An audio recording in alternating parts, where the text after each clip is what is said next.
नमस्कार साथियों, स्वागत है आप सभी का हमारे YouTube channel excellent classes Ajmer पर।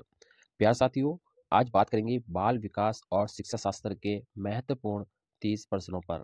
मनोविज्ञान के महत्वपूर्ण 30 प्रश्न आपके रीट परीक्षा के अंदर पूछे जाएंगे और ये एक ऐसा विषय है जिसमें आप अच्छा स्कोर कर सकते हैं। रीट परीक्षा में मनोविज्ञान का जो वेटेज है वो 30 प्रश्नों का रहता है और इसके 30 ही नंबर आपको प्राप्त होते हैं। तो साथियों, अगर आप अच्छी तैयारी करते हैं तो आप 30 में से 30 भी ला सकते हैं। शुरुआत करते हैं हम पहले प्रश्न से। और पहला प्रश्न जो खंड ए का आएगा, आपका रीट लेवल 1 के विद्यार्थी हो या आप लेवल 2 के विद्यार्थी हो, दोनों के लिए ही खंड 1 में आपके बाल विकास और शिक्षा शास्त्र यानी मनोविज्ञान के ही प्रश्न आने वाले हैं। तो पहले प्रश्न से शुरुआत करते हैं। पहला प्रश्न हमारा यहाँ पर है कि निम्नलिखित में से कौन सा कथन सुमेलित है, यानी इसने सुमेलित कथन पूछा है। तो जो विकार से संबंधित प्रश्न होते हैं आपके, इसमें लिखा है डिस्मीथिया क्या होता है? गंभीर तनाव की अवस्था। आगे होता है सोमेनबुलिज्म यानी नींद में दांत पीसना।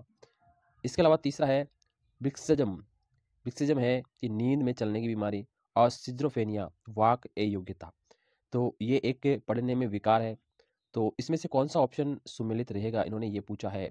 तो इसका जो पहला ऑप्शन है ये आपका सुमेलित रहेगा कि डिस्मीथिया का मतलब होता है गंभीर तनाव की अवस्था। क्या होता है? गंभीर तनाव की अवस्था। तो पहला ऑप्शन आपका राइट रह जाएगा।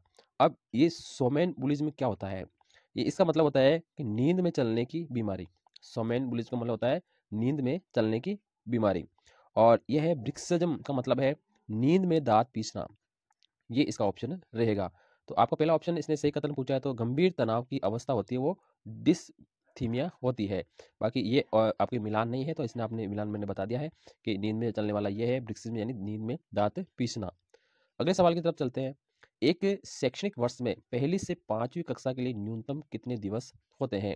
पहली से 5वीं के लिए, अब पहली से 5वीं के अगर आप है तो पहली से 5वीं के लिए न्यूनतम 200 तो कार्य दिवस होते हैं और 800 घंटे होते हैं। प्राइमरी के लिए, प्राइमरी के लिए क्या होता है? न्यूनतम 200 घंटे होते हैं और यहाँ पर 800 घंटे होते हैं प्राइमरी कक्षा के लिए, यानी कक्षा 1 से लेकर 5 तक के लिए। और 6 से 8 के लिए क्या होता है? यहाँ पर 220 कार्य दिन होते हैं और 1000 घंटे होते हैं। तो यहाँ पे प्राइमरी का लिए आप याद रखते हैं, प्राइमरी के लिए आपके 200 दिन होते हैं और आपके 800 घंटे होते हैं। कितने घंटे होते हैं? 800 घंटे होते हैं। ठीक है।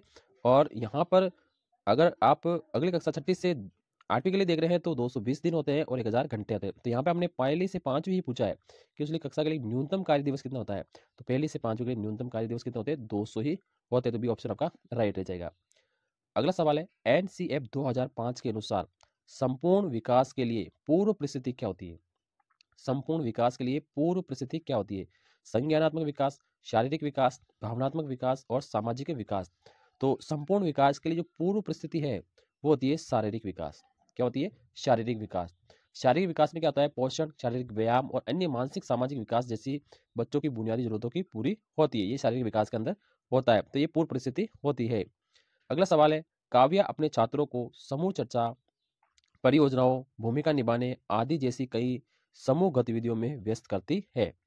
तो काव्य के द्वारा प्रदर्शित शिक्षण कैसा आयाम है? यानी काव्य अपने छात्रों को समूह चर्चा में रखती है एक तो, ठीक है, और एक परियोजना में भाग लेती है और भूमिका निभाने आदि जैसी गतिविधियों में क्या करती है? सामूहिक गतिविधियों में व्यस्त रहती है। तो प्रतिस्पर्धा आधारित शिक्षण, सामाजिक गतिविधि के रूप में शिक्षण, भाषा निर्देशित शिक्षण और मनोरंजन के साधन शिक्षण। तो काव्या सामाजिक रूप से समूह में शिक्षण करा रही है, तो इसका बी ऑप्शन राइट हो जाएगा, सामाजिक गतिविधि के रूप में शिक्षण करा रही है। यानी वो समाज के कई सारे जो बच्चे हैं उनको लेकर या क्लास के अंदर कई सारे छात्रों के साथ वो क्या कर रही है? सामाजिक शिक्षण करा रही है। छात्रों के बीच में सहयोग की भावना वो विकसित कर रही है, तो सामाजिक गतिविधि के रूप में वो शिक्षण कराएगी। अगला है कोहलबर्ग ने किसके नैतिक विकास के अध्ययन का अनुसरण किया है? कोहलबर्ग ने किसके नैतिक विकास का अध्ययन किया है? वाइगोस्की, ब्यूनर, पियाजे और अल्बर्ट बांडुरा। तो कोहलबर्ग ने नैतिक विकास यानी पियाजे का जो नैतिक विकास है उसका अध्ययन करके उसी का क्या किया? उन्होंने अनुसरण किया गया था। तो यहाँ पर जो पियाजे का नैतिक विकास है उसका अध्ययन क्या है? कोहलबर्ग ने किया गया था। और उन्होंने नैतिक विकास के 6 सोपान दिए थे और 6 सोपानों को 3 स्तरों में पियाजे ने बांटा था। तो इसी का अनुसरण किया गया, कोहलबर्ग ने यहाँ पे किया गया था। अगला है आरटीई एक्ट 2009 प्रतिबंधित करता है, यानी जो शिक्षा का अधिकार कानून 2009 है क्या प्रतिबंधित करता है? शारीरिक दंड और मानसिक उत्पीड़न, ये भी सही है।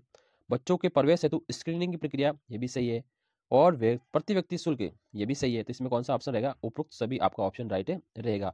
तो आरटी एक्ट के तहत जो शारीरिक दंड और मानसिक उत्पीड़न नहीं कर सकते हैं, शिक्षकों के द्वारा निजी ट्यूशन नहीं हो सकता है, बिना मान्यता के आप विद्यालय का संचालन नहीं कर सकते, और ये आरटी एक्ट के प्रतिबंधित प्रावधान है।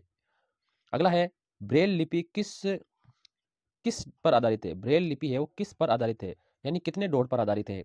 तो ब्रेल लिपि का आविष्कारक आपको पता ही है, लुई ब्रेल है, और ये एक स्पर्शशील वाचन है जो दृष्टि बाधित बालकों के लिए उपयोगी होता है।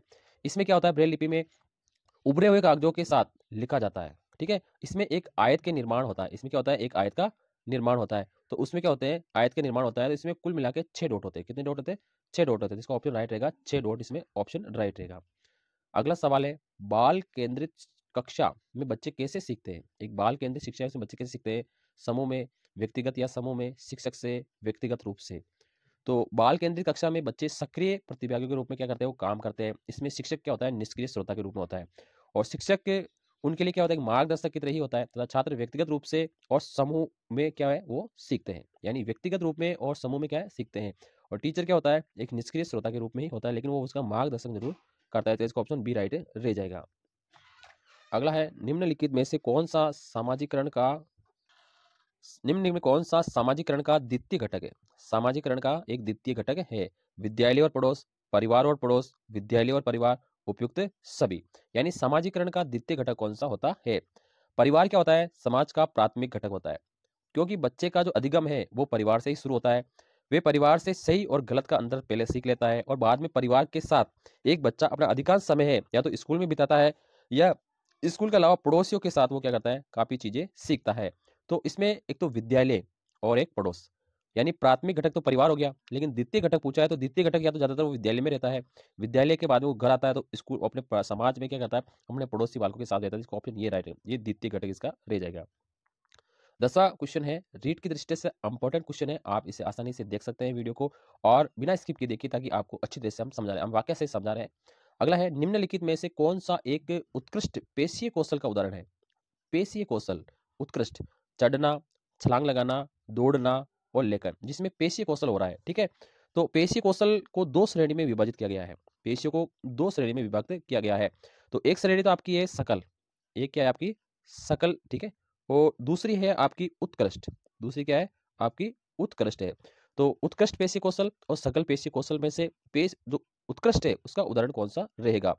तो उत्कृष्ट पेशीय कौशल में क्या होता है कि बच्चा क्या करता है, उसमें उत्कृष्ट कौशल में 2 तरह के कौशल होते हैं, ठीक है। तो उत्कृष्ट पेशीय कौशल के लिए सकल पेशीय कौशल की तुलना में क्या होता है, ये अधिक नियंत्रण और आंख हाथ के समन्वय की आवश्यकता इसमें क्या होती है, ज्यादा होती है। तो लेखन है ना, वो उत्कृष्ट पेशीय कौशल में आता है, लेखन क्या होता है, उत्कृष्ट पेशीय कौशल के अंदर आता है। तो ये इसका ऑप्शन क्या हो जाएगा, राइट रह जाएगा। अगला सवाल चलते हैं, अभिनव एक 9 वर्ष का लड़का है।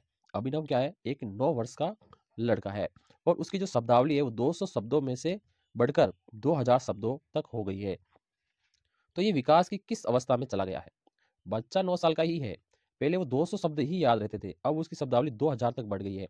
तो उसमें क्या होता है, आप जानते हैं कि जब किसी बच्चे की आयु 7 वर्ष से लेकर 11 वर्ष के बीच में होती है, तो उसकी शब्दावली है वो 200 से लेकर 2000 तक बढ़ जाती है, ठीक है। जीन पियाजे के अनुसार बालक मूर्त जो संक्रियात्मक अवस्था होती है, 7 से लेकर 11 तक की जो अवस्था है वो कैसी होती है, मूर्त संक्रियात्मक अवस्था होती है। और मूर्त संक्रियात्मक अवस्था में क्या होता है, बच्चा 200 से लेकर 2000 शब्दों तक की उसकी शब्दावली बढ़ जाती है। तो जीन पियाजे ने ये 5 प्रकार दिए हैं, तो उसमें 200 से लेकर 2000 तक जो बढ़ता है वो होती है 7 से 11 वाली मूर्त संक्रियात्मक अवस्था, जो कि लेकर 7 से लेकर 11 वर्ष तक होती है। तो इसका ऑप्शन ये राइट रह जाएगा। अगला सवाल है, अधिगम के पठार शब्द का सर्वप्रथम प्रयोग किसने किया है? यानी लर्निंग में जो पठार आता है उसका सबसे पहले प्रयोग किसने किया है? अल्बर्ट बांडुरा ने, जेरोम ब्रूने ने, वाइकोस्की ने और जीन पियाजे ने। तो अधिगम के पठार शब्द का सबसे पहले जेरोम ब्रूने ने किया है। किसने किया है? जेरोम ब्रूने। तो अधिगम के पठार के बारे में हम जानते हैं क्या होते हैं, जब सीखने वाला बालक सीखने के दौरान कोई रुकावट महसूस करता है, अर्थात सीखने की गति में कोई उतार चढ़ाव होता है, तो उसको हम क्या कहते हैं, अधिगम का पठार कहते हैं। यानी सीखने में या तो रुकावट आती है या कोई उतार चढ़ाव होता रहता है, तो उसे हम कहते हैं अधिगम का पठार। और ये सबसे पहले किसने दिया है? जेरोम ब्यूरने ने। अगले सवाल की तरफ चलते हैं, परिभाषा है, आपके 2 से 3 प्रश्न है परिभाषाओं से पूछे जाते हैं। बुद्धि अमूर्त विचारों को तार्किक रूप से समझने की योग्यता है। बुद्धि अमूर्त विचारों को तार्किक रूप से समझने की योग्यता है। ये कथन किस मनोवैज्ञानिक का है? गाल्टन का, राइबन का, टर्मन का, डेविड वेसलर का। तो टर्मन ने कहा है कि बुद्धि अमूर्त विचारों को तार्किक रूप से समझने की योग्यता है। बुद्धि टर्मन की है, ये किसकी है? टर्मन। टर्मन ने कहा है कि बुद्धि अमूर्त विचारों को तार्किक रूप से समझने की योग्यता है, तो ये टर्मन की परिभाषा है। गाल्टन ने क्या कहा था? गाल्टन ने कहा था कि बुद्धि पहचानने और समझने की क्षमता है। बुद्धि पहचानने और समझने की क्षमता है। और रायबर्ग ने क्या कहा था? इसकी परिभाषा है कि बुद्धि वे शक्ति है जो हमको समस्याओं का समाधान करने और उद्देश्यों को प्राप्त करने की क्षमता देती है। ये इसका ऑप्शन आपका तो टर्मन रहेगा, तो बुद्धि ये वाली परिभाषा इसमें टर्मन की है। अगला प्रश्न है, प्राथमिक शिक्षक के लिए बाल मनोविज्ञान, प्राथमिक शिक्षक के लिए बाल मनोविज्ञान का ज्ञान क्यों आवश्यक है? प्राथमिक शिक्षक के लिए बाल मनोविज्ञान का ज्ञान होना आवश्यक है क्योंकि इसका ऑप्शन जो आपका राइट रहेगा, इसका डी वाला ऑप्शन इसमें राइट देगा। इसमें लिखा है कि ये बच्चों के व्यवहार को समझने में शिक्षक की सहायता करती है। यानी अगर बाल मनोविज्ञान का ज्ञान अगर किसी टीचर को है तो वो बच्चों के व्यवहार को समझने में बहुत ही हेल्पफुल रहता है। ये तो इस वजह से यहाँ पे बच्चों को, शिक्षक को बाल मनोविज्ञान का ज्ञान जरूरी है। अगला सवाल है, 15वां सवाल है, व्यवहारवादी विचारधारा के अनुसार एक अध्यापक होता है। व्यवहारवादी विचारधारा के अनुसार एक अध्यापक होता है। अगला सवाल है, 15वां सवाल है, व्यवहारवादी विचारधारा के अनुसार एक अध्यापक होता है ज्ञान का भंडार, कक्षा कक्ष का नेता, बच्चों की अधिगम क्रियाओं का पर्यवेक्षक, उचित अधिगम परिस्थितियों का यहाँ पर निर्माता। तो अध्यापक क्या होता है? व्यवहारवाद में पर्यावरणीय कारकों को महत्वपूर्ण माना जाता है। व्यवहारवादी विचारधारा के अनुसार एक अध्यापक उचित अधिगम परिस्थितियों का निर्माण माना जाता है। अध्यापक उचित परिस्थितियों का निर्माण कर अधिगम को क्या करता है? बढ़ाता है। तो उचित अधिगम परिस्थितियों का वो क्या होता है? निर्माता होता है। तो इसका ऑप्शन डी वाला राइट रहेगा। अगला सवाल है, शिशु का अधिकांश व्यवहार वो किस पर आधारित होता है? शिशु का अधिकांश व्यवहार है वो आधारित कैसे होता है? मूल प्रवृत्तियों पर, नैतिकता पर, वास्तविकता पर या अवदान पर? तो यहाँ पर शिशु में अधिकांश व्यवहार है ना, वो मूल प्रवृत्तियों पर ही आधारित होता है। और मूल प्रवृत्तियों के प्रवर्तक है मैकडूगल। मैकडूगल ने कहा है कि मूल प्रवृत्तियां जन्मजात होती है। कैसी होती है?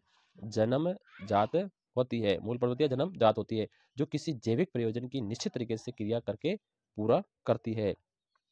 अगला क्वेश्चन है, निम्नलिखित में से कौन सा एक उदाहरण है वो भाषिक बुद्धि व्यक्ति को दर्शाता है? उदाहरण भाषिक बुद्धि वाले व्यक्ति को क्या करता है? वो दर्शाता है।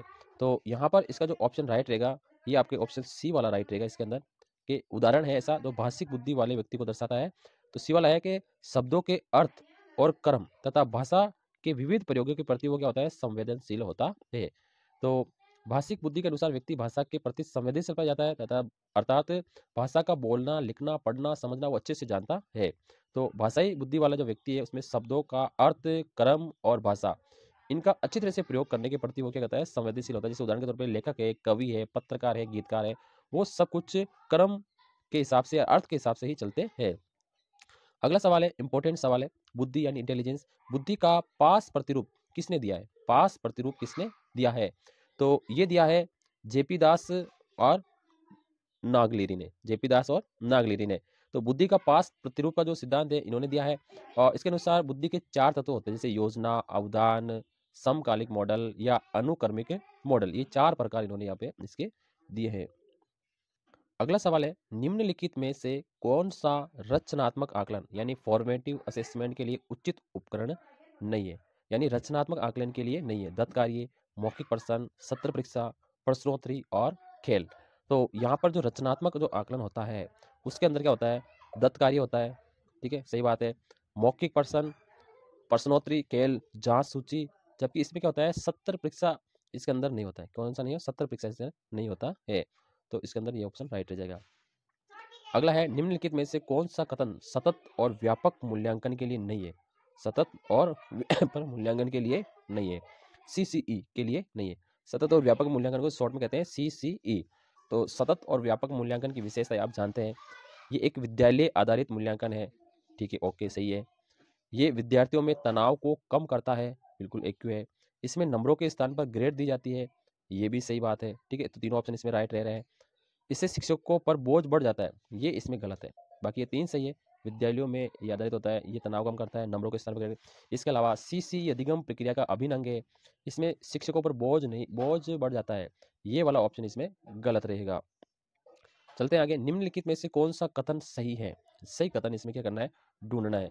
तो हम सबसे पहले पढ़ते हैं पहला वाला कथन, अधिगम औपचारिक और अनौपचारिक स्थितियों में होता है। औपचारिक और अनौपचारिक स्थितियों में होता है।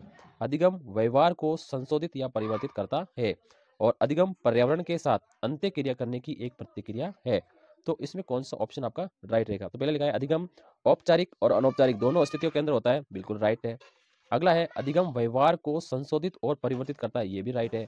अगला है कि अधिगम पर्यावरण के साथ अंत्य क्रिया की एक विशेषता है, अधिगम पर्यावरण, तो ये भी इसका एक्यूरेट है। तो इसमें तीनों ही ऑप्शन क्या है, इसमें राइट है। तो इसमें तीनों ऑप्शन वाले ऑप्शन जो डी है वो राइट रहेगा। आगे चलते हैं। फ्रॉइड के अनुसार मनोलैंगिक सिद्धांत के अनुसार, मनोलैंगिक सिद्धांत के अनुसार जो फ्रॉइड ने दिया है, 12 साल और उससे ऊपर की आयु को निम्नलिखित में से किस शब्द से संदर्भित किया गया है? यानी मनोलैंगिक सिद्धांत है फ्रॉइड का, उसमें 12 साल उससे ऊपर की आयु वाले बालकों को किस शब्द से उन्होंने दर्शाया है? तो यहाँ पर जो फ्रॉइड ने दिया है, तो अगर आप 1 से लेकर 1.5 साल तक है तो इन्होंने कहा है मुख्य अवस्था, और 1.5 साल से लेकर अगर 3 साल तक है तो इन्होंने कहा है गुद्दीय अवस्था। कौन सी अवस्था? गुद्दीय। तो पहली अवस्था इनकी होगी मुख्य अवस्था, दूसरी अवस्था होगी इनकी गुद्दीय अवस्था, तीसरी है वो जो 3 से लेकर 6 तक होती है उसे हम कहते हैं लैंगिक अवस्था। 3 से लेकर 6 वाली क्या होती है? लैंगिक अवस्था। और अगली है इसकी अव्यक्त अवस्था, जो 6 से लेकर 12 तक होती है, 6 से लेकर 12 तक होती है अव्यक्तिक अवस्था। और लास्ट क्या होती है? जनन अवस्था, जो 13 साल से ऊपर होती है, 13 साल से ऊपर। तो इसने पूछा है 12 साल उससे ऊपर, तो ये जनन अवस्था वाला जो ऑप्शन है ये इसमें क्या रह जाएगा? राइट रह जाएगा। ये 6 से लेकर ऊपर की होती है, ठीक है। 6 नहीं, सॉरी, यहाँ पे ये जो जनन अवस्था है ये 12 या 12 से ऊपर की रहती है। तो इन्होंने यहाँ पे ये 5 प्रकार इन्होंने दिए हैं। अगला सवाल है, आत्म केंद्रित व्यक्ति कैसा होता है? आत्म केंद्रित व्यक्ति कैसा होता है? अंतर्मुखी होता है, बहिर्मुखी होता है, अभिमुखी होता है और सामाजिक निर्भर होता है। तो अंतर्मुखी व्यक्तित्व वाले व्यक्ति अपने आप में क्या रहते हैं? खुश रहते हैं और इन्हें दूसरों से ज्यादा घुलना मिलना अच्छा नहीं लगता है। तो इस प्रकार के व्यक्तित्व के जो लक्षण है वो स्वाभाविक अभिव्यक्तियां बाह्य रूप से प्रकट नहीं होती है, ये आत्म केंद्रित होते हैं। तो जो अंतर्मुखी व्यक्ति होते हैं वो क्या होते हैं? आंत केंद्रित होते हैं। तो ये जो बुद्धि से संबंधित जो दिए जुंग ने दिए 3 प्रकार, अंतर्मुखी, बहिर्मुखी और अभिमुखी, जुंग के 3 प्रकार है। तो आत्म केंद्रित वाला जो व्यक्ति होता है वो अंतर्मुखी होता है। अगला सवाल है, 24वां सवाल है, निम्नलिखित में से कौन सा कारक है बालकों के व्यक्तित्व को क्या करता है? प्रभावित करता है। बालकों के व्यक्तित्व को क्या करता है? वो प्रभावित करता है। तो व्यक्तित्व को प्रभावित करने वाले जो घटक है, आनुवंशिकता है क्या? सही है। भौतिक वातावरण सही है। सामाजिक वातावरण सही है। तो इसका ऑप्शन रहेगा डी। तो इसके अंदर तीनों ही क्या होते हैं? इसके अलावा भी होते हैं जैसे परिवार और विद्यालय का वातावरण, जन्म क्रम, अंतःस्रावी ग्रंथियां, शारीरिक स्वास्थ्य, ये सभी भी इसको क्या करते हैं? प्रभावित करते हैं। अगला सवाल है, 25वां सवाल है यहाँ पे, अंतर्दर्शन विधि में निरीक्षण किसके द्वारा किया जाता है? अंतर्दर्शन जो विधि होती है उसमें निरीक्षण किसके द्वारा किया जाता है? तो अंतर्दर्शन विधि का जो अर्थ है वो है कि स्वयं के द्वारा निरीक्षण, स्वयं के द्वारा ही अधिकरण, यानी अपने आप का अधिकरण करते हैं, उसे कहते हैं अंतर्दर्शन विधि। अगला प्रश्न है, इंपॉर्टेंट है, छात्र में रुचि उत्पन्न करने की क्या कला होती है? शिक्षण, सहानुभूति, समदृष्टि या प्रेरणा? तो बच्चों में रुचि उत्पन्न करती है प्रेरणा। क्या करती है? प्रेरणा। अगर आप किसी बच्चे को प्रेरित करेंगे तो बच्चों में क्या होती है? रुचि उत्पन्न होती है। हम देखते हैं कि लगातार काम करते करते जब हम ऊब जाते हैं, फिर कोई हमें प्रेरित करता है तो हम खुद प्रेरित होते हैं और दोबारा से काम करना शुरू कर देते हैं। तो प्रेरणा क्या करती है? व्यवहार को लक्ष्य की ओर क्या करती है? निर्देशित करती है। इसका ऑप्शन ये वाला राइट रहेगा। 27वां सवाल है, निम्नलिखित में से कौन सा कथन सही नहीं है? सही नहीं है पूछा इसने, ठीक है। तो मेधावी और सृजनात्मकता एक दूसरे की क्या होती है? पर्यायवाची होती है। सही बात है क्या? तो सृजनात्मकता और ये एक दूसरे की क्या होती है? पर्यायवाची नहीं होती है, ठीक है। तो पहला ऑप्शन तो इसमें गलत रहेगा। दूसरा है, एक मेधावी बालक वो हो सकता है सृजनात्मक न हो। एक मेधावी बालक हो सकता है सृजनात्मक न हो। तो सही है भाई, मेधावी है तो जरूरी नहीं कि वो सृजनात्मक हो, ठीक है। अगला है, एक सृजनात्मक बालक उच्च दर्जे का मेधावी हो सकता है। तो एक सृजनात्मक बालक उच्च दर्जे का मेधावी यानी प्रतिभाशाली हो सकता है। तो ये भी ऑप्शन राइट है, ये भी आपका राइट है। तो ये पहला वाला क्या है कि मेधावी और सृजनात्मक एक दूसरे क्या होते हैं? यानी सेम नहीं होते हैं, ठीक है। प्रतिभाशाली और सृजनात्मक बालक एक जैसे नहीं हो सकते हैं। अगला सवाल है, किशोरावस्था की ऐसी आदत है जिसमें खुद को भूखे रखने की प्रवृत्ति होती है, खुद को भूखे रखने की प्रवृत्ति होती है, तो ये कौन सी है तथा बालिकाओं में पाई जाती है? ऐसी अवस्था को हम क्या कहते हैं? किशोरावस्था की ऐसी आदत जिसमें खुद को भूखे रखने की प्रवृत्ति, खुद को भूखा रखना है, और ज्यादा बालिकाओं में पाई जाती है, तो ये इस अवस्था को हम क्या कहते हैं? एनोरेक्सिया नर्वोसा, डेलीरियस टर्मिनस, संवेदनशीलता, डाउन सिंड्रोम। इंपॉर्टेंट सवाल है आपका। तो एनोरेक्सिया नर्वोसा में क्या होता है? इसमें व्यक्ति स्वयं को भूखा रखता है और कम खाता है, ठीक है। इसमें व्यक्ति अपने शरीर के आकार को लेकर गलत धारणा होती है, इसके कारण वे स्वयं को अधिक होता है। तो इसका एनोरेक्सिया नर्वोसा ये राइट है। इसमें खुद को क्या करता है? भूखा रखता है और कम खाता है। तो इसका ऑप्शन राइट है। इंपॉर्टेंट सवाल है, आप इसे चा लगा सकते हैं। अगला है, किसी क्रियाकलाप के प्रारंभ करने का मुख्य कारण क्या होता है? किसी भी क्रियाकलाप को आप प्रारंभ कर रहे हैं तो उसका मुख्य कारण क्या होता है? अभिप्रेरणा, शारीरिक संरचना, बाह्य जगत, सामाजिक तर्क। तो किसी भी काम को हम कर रहे हैं तो आपके पास मोटिवेशनल है, अभिप्रेरणा है, तो वो से हम तो वे प्रेरक शक्ति जो प्राणी को किसी कार्य करने के लिए प्रेरित करती है। अभिप्रेरणा व्यक्ति को कार्य करने के लिए परिस्थितियां प्रदान करती है और व्यक्ति या प्राणी कार्य की दिशा में आगे बढ़ता है। इसका ऑप्शन राइट रहेगा। अंतिम और लास्ट सवाल है, इसमें लिखा है राष्ट्रीय पाठ्यचर्या रूपरेखा 2005 में शांति शिक्षा को बढ़ावा देने के लिए कुछ क्रियाओं की अनुशंसा की गई है और पाठ्यक्रम रूपरेखा में निम्न में से किसे सूचीबद्ध किया गया। यानी राष्ट्रीय पाठ्यक्रम रूपरेखा 2005 एनसीए शांति शिक्षा को बढ़ावा देने के लिए क्या किया गया, किसकी अनुशंसा की गई है। तो महिलाओं के प्रति आदत, तो इसका पहला ही ऑप्शन इसमें राइट रह जाएगा। महिलाओं के प्रति आदत और जिम्मेदारी का दृष्टिकोण विकसित करने के लिए कार्यक्रम आयोजित किया जाए। तो ये मनोविज्ञान के 30 इंपॉर्टेंट पर्सन थे। कैसा लगा वीडियो को लाइक जरूर करके बताइए। आप 30 में से आपके कितने स्कोर बन रहा है। और ये रीट परीक्षा की दृष्टि से इंपॉर्टेंट मॉडल पेपर था और इस मॉडल पेपर में 30% जो वाक्य सहित समझाए हैं। आपको कैसे लगे, वीडियो कैसा लगा है, चैनल पर लाइक सब्सक्राइब जरूर। थैंक यू, धन्यवाद।